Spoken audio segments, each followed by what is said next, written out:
Pernahkah Anda merasa ada seseorang yang terlalu memperhatikan Anda? Mungkin pada awalnya terasa seperti pujian, tapi lama-kelamaan perhatian itu terasa berlebihan. Bahkan sedikit menyeramkan, seolah-olah mereka tidak hanya mengagumi, tapi juga ingin menjadi Anda. Fenomena ini lebih umum dari yang kita kira, dan seringkali akarnya adalah rasa iri hati yang berubah menjadi obsesi. Hari ini kita akan menyelami sisi gelap dari kekaguman.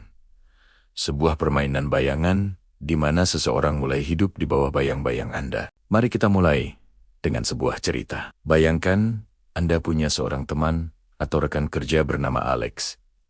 Pada awalnya, Alex selalu memuji pencapaian Anda. Wow, presentasimu tadi luar biasa. Atau, aku suka sekali caramu berpakaian. Seleramu bagus. Rasanya menyenangkan. Bukan, Anda merasa dihargai. Tapi, kemudian Anda mulai melihat perubahan kecil. Alex mulai membeli baju yang sama dengan Anda. Lalu, ia meniru cara Anda berbicara. Bahkan menggunakan lelucon khas Anda di depan orang lain. Suatu hari, Anda mendengar Alex menceritakan salah satu pengalaman pribadi Anda, seolah-olah itu adalah pengalamannya sendiri. Di titik inilah, rasa tidak nyaman mulai muncul. Pujian yang dulu terasa tulus, kini terasa seperti pengintaian. Alex tidak lagi hanya terinspirasi. Alex ingin mengambil alih identitas Anda. Ini adalah contoh klasik. Bagaimana iri hati bisa bermutasi menjadi obsesi. Iri hati sebenarnya adalah emosi manusia yang normal. Kita semua pernah merasakannya. Kita melihat seseorang memiliki sesuatu yang kita inginkan. Entah itu karier yang sukses, hubungan yang bahagia, atau sekadar kepercayaan diri yang tinggi. Bagi kebanyakan orang, rasa iri ini bisa menjadi motivasi. Dia bisa, berarti aku juga bisa. Ini mendorong kita untuk bekerja lebih keras dan memperbaiki diri. Tapi bagi sebagian orang, rasa iri berubah menjadi racun. Mereka tidak melihat pencapaian orang lain sebagai inspirasi, melainkan sebagai cerminan dari kekurangan mereka sendiri. Mereka merasa hidup ini tidak adil. Dan alih-alih membangun kesuksesan mereka sendiri, mereka mulai terobsesi dengan orang yang mereka anggap memiliki segalanya. Orang yang obsesif ini seringkali memiliki rasa minder yang sangat dalam. Mereka merasa kosong di dalam, seolah-olah identitas mereka tidak cukup baik. Jadi, mereka mencari cetakan identitas yang sudah jadi, yaitu Anda. Mereka berpikir, jika aku bisa menjadi seperti dia, maka aku akan bahagia. Jika aku bisa memiliki apa yang dia miliki, maka hidupku akan sempurna.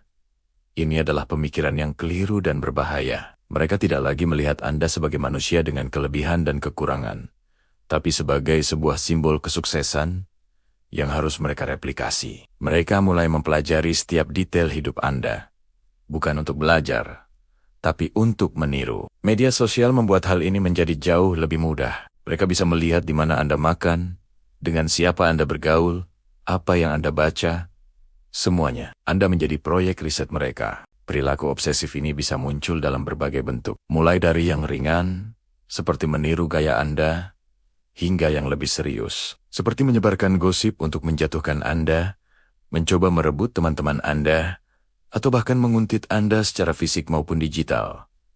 Mengapa mereka melakukan ini? Karena dalam pikiran mereka, jika mereka tidak bisa menjadi Anda, maka tidak ada orang lain yang boleh menjadi Anda. Mereka ingin merusak citra Anda, agar jurang di antara kalian tidak terasa begitu dalam. Ini adalah mekanisme pertahanan yang sangat tidak sehat. Mereka merasa lebih baik dengan membuat Anda merasa lebih buruk. Permainan bayangan ini membuat mereka merasa memiliki sedikit kendali atas hidup mereka yang terasa kacau. Lalu, apa yang harus Anda lakukan jika Anda menjadi target dari obsesi semacam ini? Ini situasi yang sangat sulit dan menguras emosi. Yang terpenting, percayalah pada insting Anda. Jika Anda merasa ada yang tidak beres, kemungkinan besar memang ada. Jangan meremehkan perasaan tidak nyaman Anda hanya karena takut dianggap berlebihan. Berikutnya adalah menciptakan batasan yang jelas. Mulailah dengan mengurangi interaksi. Jika ini rekan kerja, batasi percakapan hanya pada urusan profesional. Jika ini teman, Anda mungkin perlu mengambil jarak. Ini bukan berarti Anda harus bersikap kasar, tapi Anda perlu melindungi ruang dan energi mental Anda. Kurangi berbagi informasi pribadi, baik secara langsung maupun di media sosial. Pertimbangkan untuk mengatur ulang privasi akun Anda menjadi lebih privat. Anda tidak berutang penjelasan detail tentang hidup Anda kepada siapapun, terutama kepada orang yang membuat Anda tidak nyaman. Mulai sekarang, dokumentasikan semuanya. Jika perilaku mereka mulai mengganggu, catat setiap insiden, lengkap dengan tanggal, waktu, dan apa yang terjadi. Simpan tangkapan layar dari pesan-pesan aneh atau komentar yang tidak pantas. Dokumentasi ini akan sangat penting jika situasinya memburuk dan Anda perlu melibat atasan, pihak berwenang, atau bahkan mengambil langkah hukum. Jangan anggap remeh, karena perilaku obsesif bisa meningkat dari gangguan kecil menjadi ancaman nyata. Dan bangun sistem pendukung Anda. Bicaralah dengan teman-teman, terpercaya, atau anggota keluarga tentang apa yang Anda alami. Mendengar perspektif dari luar bisa membantu Anda memastikan bahwa Anda tidak membayangkannya. Dukungan emosional dari orang-orang yang peduli pada Anda sangat penting untuk menjaga kesehatan mental Anda selama melalui masa sulit ini. Terkadang, hanya dengan menceritakannya saja, sudah bisa meringankan beban yang Anda rasakan. Sekali lagi, jangan ragu untuk mencari bantuan profesional. Jika Anda merasa cemas, takut, atau stres berat karena situasi ini, berbicara dengan seorang terapis atau konselor bisa sangat membantu. Mereka bisa memberikan Anda strategi untuk menghadapi situasi ini dan mengelola dampaknya terhadap kesehatan mental Anda. Ingat, menjaga diri sendiri adalah prioritas utama. Menjadi objek obsesi orang lain bukanlah pujian. Itu adalah pelanggaran batas. Anda berhak merasa aman dan menjadi diri sendiri tanpa harus khawatir ada seseorang yang mencoba mencuri identitas Anda.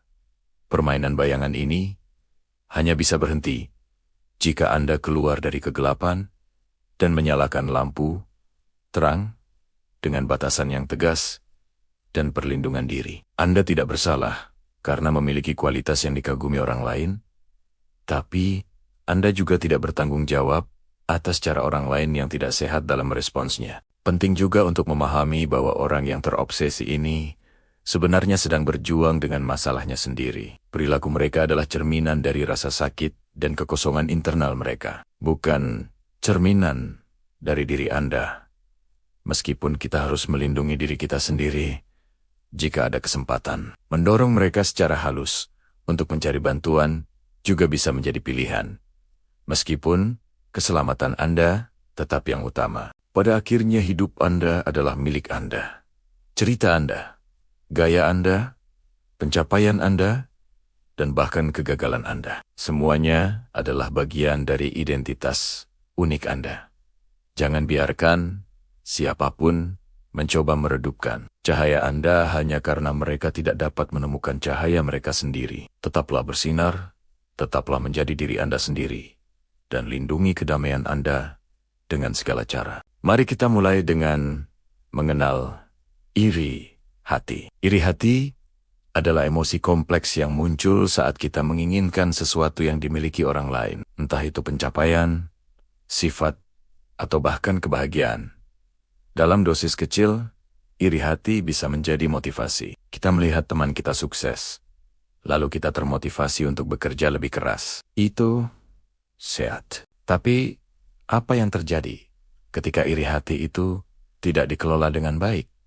Ia bisa berubah menjadi sesuatu yang lebih gelap. Rasa iri yang kronis akan menggerogoti rasa percaya diri seseorang. Mereka mulai merasa bahwa diri mereka tidak cukup baik. Dan satu-satunya cara untuk merasa berharga adalah dengan memiliki apa yang Anda miliki. Disinilah permainan bayangan dimulai. Orang yang terobsesi ini mulai mempelajari Anda dari kejauhan. Media sosial adalah alat utama mereka. Mereka melihat postingan Anda, menganalisis tumun-men Anda, dan mencatat setiap detail kecil tentang hidup Anda. Mereka tidak hanya melihat, mereka mempelajari. Mereka menciptakan sebuah arsip mental tentang Anda. Bagi Anda, ini mungkin terasa aneh. Anda mungkin berpikir, mungkin hanya kebetulan. Tapi jika ini terjadi berulang kali, insting Anda akan mulai memberitahu bahwa ada sesuatu yang tidak beres. Anda mungkin merasa diikuti, bahkan di dunia maya. Ketika peniruan tidak lagi cukup untuk memuaskan rasa iri mereka, permainan ini bisa naik ke level selanjutnya. Infiltrasi. Mereka akan mencoba masuk ke dalam lingkaran sosial Anda. Mereka mungkin akan berteman dengan teman Anda, mencoba mendekati keluarga Anda, atau bahkan mencoba bekerja di tempat yang sama dengan Anda. Tujuan mereka adalah untuk lebih dekat dengan sumber obsesi mereka, yaitu Anda. Mereka ingin dilihat bersama Anda, berasosiasi dengan Anda, seolah-olah dengan begitu, sebagian dari cahaya Anda akan menular pada mereka. Di fase ini, mereka seringkali sangat menawan dan manipulatif. Mereka akan memuji Anda secara berlebihan di depan orang lain. Tetapi di balik layar, mereka mungkin menyebarkan gosip halus untuk merusak reputasi Anda. Mengapa? Karena tujuan akhir dari obsesi ini seringkali bukan hanya untuk menjadi seperti Anda, tetapi untuk menggantikan Anda. Mereka percaya bahwa jika mereka bisa memiliki semua yang Anda miliki, termasuk hubungan sosial Anda, maka mereka akan merasakan kebahagiaan dan validasi yang selama ini mereka dambakan. Ini adalah logika yang cacat, tentu saja, karena kebahagiaan sejati datang dari dalam diri. Sekarang, bagian terpenting. Bagaimana cara mengenali tanda-tandanya dan melindungi diri Anda? Jadi, apa yang harus Anda lakukan? Jika menyadari sedang menjadi target dari obsesi semacam ini, ingat, Anda tidak bertanggung jawab atas rasa iri atau obsesi orang lain. Perilaku mereka adalah cerminan dari masalah internal mereka sendiri, bukan kekurangan pada diri Anda. Anda tidak perlu meredupkan cahaya Anda hanya karena orang lain tidak tahan dengan sinarnya. Justru sebaliknya, teruslah menjadi diri sendiri yang otentik dan cemerlang. Permainan bayangan ini adalah pengingat yang kuat bahwa apa yang kita proyeksikan ke dunia dapat memicu reaksi yang tidak terduga pada orang lain. Ini bukan tentang menyalahkan korban. Sama sekali bukan. Ini tentang meningkatkan kesadaran kita agar kita bisa menavigasi hubungan sosial yang semakin kompleks dengan lebih bijaksana dan aman. Lindungi energi Anda. Tetapkan batasan yang sehat. Dan jangan pernah meragukan intuisi Anda. Anda memiliki hak untuk merasa aman dan nyaman dalam hidup Anda sendiri, tanpa harus hidup di bawah bayang-bayang obsesi orang lain. Apa sih sebenarnya yang membedakan antara iri hati yang normal dengan obsesi yang tidak sehat? Iri hati adalah emosi manusiawi. Kita semua pernah merasakannya. Mungkin Anda melihat teman Anda mendapatkan promosi dan berpikir, wah, andai saja itu saya. Itu normal. Rasa iri yang sehat bahkan bisa menjadi motivasi untuk bekerja lebih keras dan mencapai tujuan kita sendiri. Tapi ketika rasa iri itu bermutasi, ia tidak lagi menjadi dorongan positif. Ia berubah menjadi sesuatu yang gelap dan mengonsumsi. Orang yang terobsesi karena iri tidak lagi fokus pada pengembangan diri mereka sendiri. Sebaliknya, seluruh energi mereka tercurah untuk mengamati, meniru, dan terkadang bahkan mencoba menyabotase orang yang mereka irikan. Mereka melihat hidup Anda bukan sebagai inspirasi, melainkan sebagai cermin dari kegagalan mereka sendiri. Setiap kesuksesan Anda terasa seperti pukulan telak bagi harga diri mereka.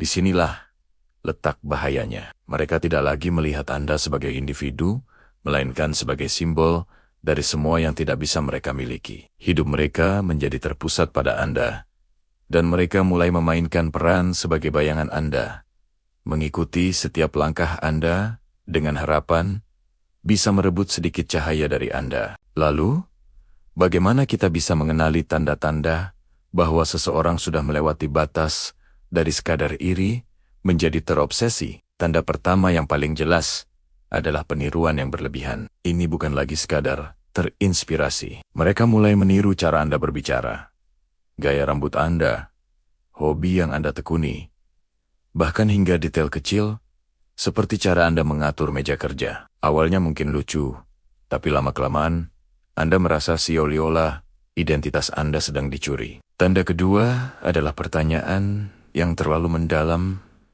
dan tanpa henti. Mereka selalu ingin tahu tentang kehidupan pribadi Anda. Kamu pergi kemana akhir pekan kemarin? Dengan siapa? Sedang mengerjakan apa sekarang? Pertanyaan-pertanyaan ini seringkali tidak terasa tulus, melainkan seperti interogasi. Mereka mengumpulkan informasi tentang Anda, seolah-olah sedang membangun sebuah arsip. Mereka ingin tahu segalanya, bukan karena peduli, tetapi untuk membandingkan hidup mereka dengan hidup Anda. Tanda ketiga yang perlu diwaspadai adalah kompetisi yang tidak perlu. Apapun yang Anda lakukan, mereka harus melakukannya lebih baik. Jika Anda membeli ponsel baru, mereka akan membeli model yang lebih canggih. Jika Anda berlibur ke Bali, mereka akan merencanakan perjalanan ke Eropa. Hidup menjadi sebuah arena persaingan yang tidak pernah Anda setujui untuk ikuti. Mereka terus-menerus mencoba membuktikan bahwa mereka setara atau bahkan lebih unggul dari Anda. Selanjutnya, perhatikan perilaku pasif-agresif mereka. Ini adalah salah satu senjata utama orang yang terobsesi. Karena iri, mereka mungkin memberikan pujian yang sebenarnya adalah sindiran terselubung. Contohnya, "Wow, presentasimu bagus sekali. Aku tidak menyangka kamu bisa melakukannya." Atau "Gaunmu cantik, berani sekali ya pakai warna seterang itu." Komentar-komentar ini dirancang untuk membuat Anda merasa ragu dan tidak nyaman dengan pencapaian Anda.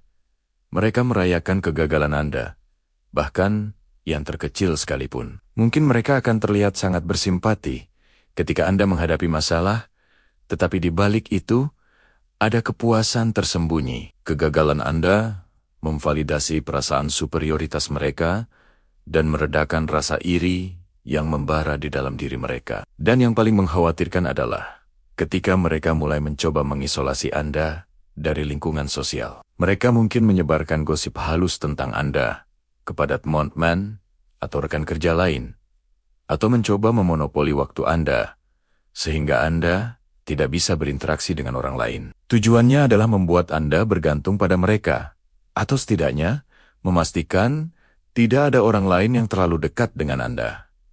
Mereka ingin menjadi satu-satunya sumber validasi atau interaksi Anda.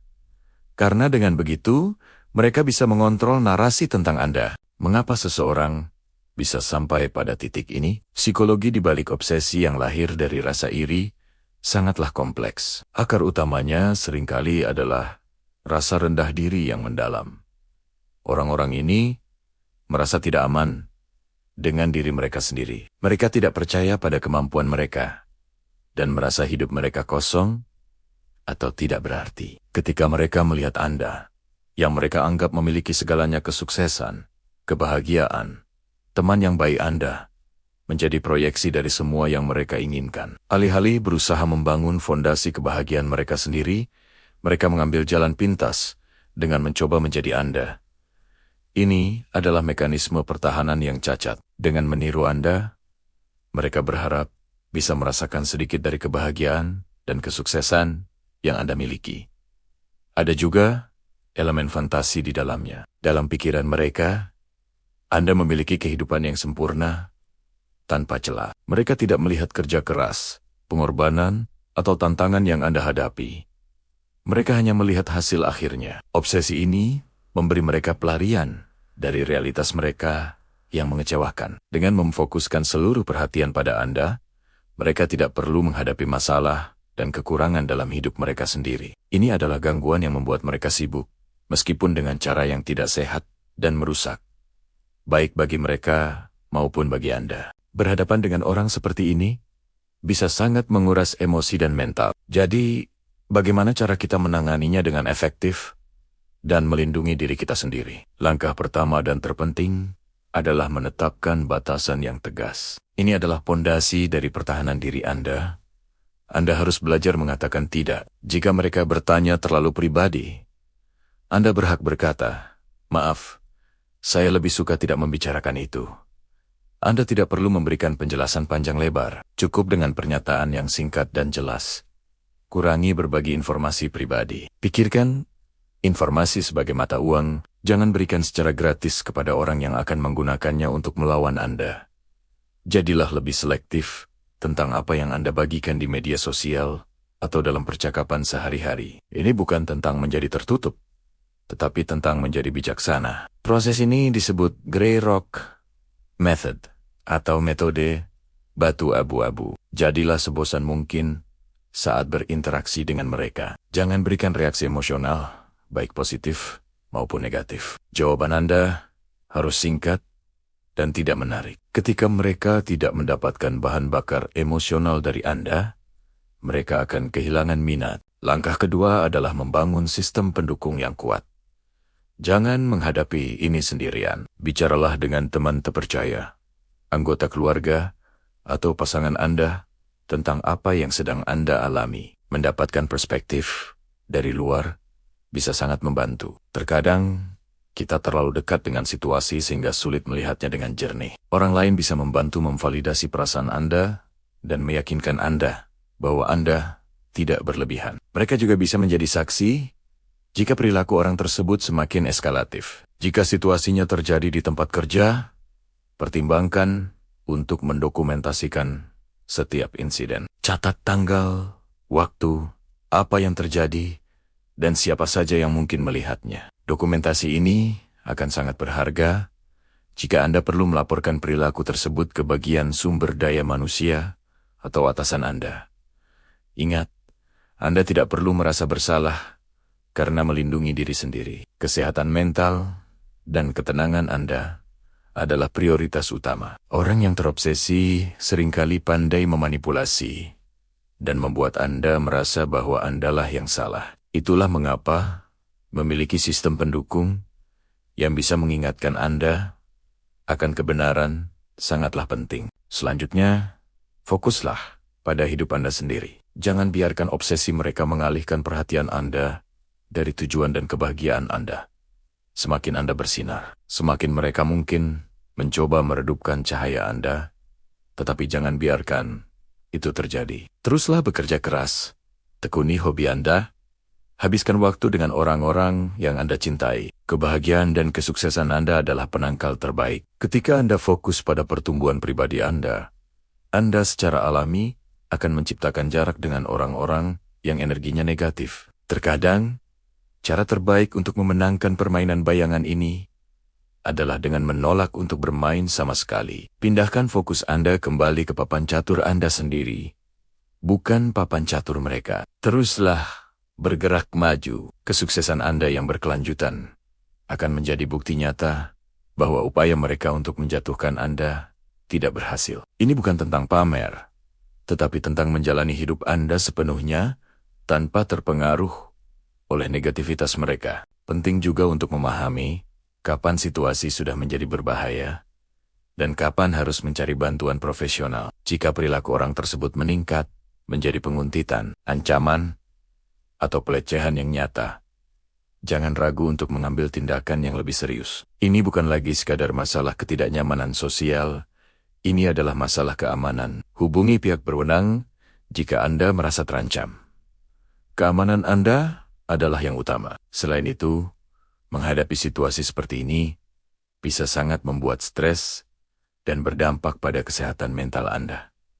Jika Anda merasa cemas, depresi, atau terus-menerus merasa waspada, pertimbangkan untuk berbicara dengan seorang terapis atau konselor. Mereka dapat memberikan Anda alat dan strategi untuk mengatasi stres, membangun kembali rasa percaya diri Anda, dan memproses emosi yang rumit ini. Mencari bantuan bukanlah tanda kelemahan.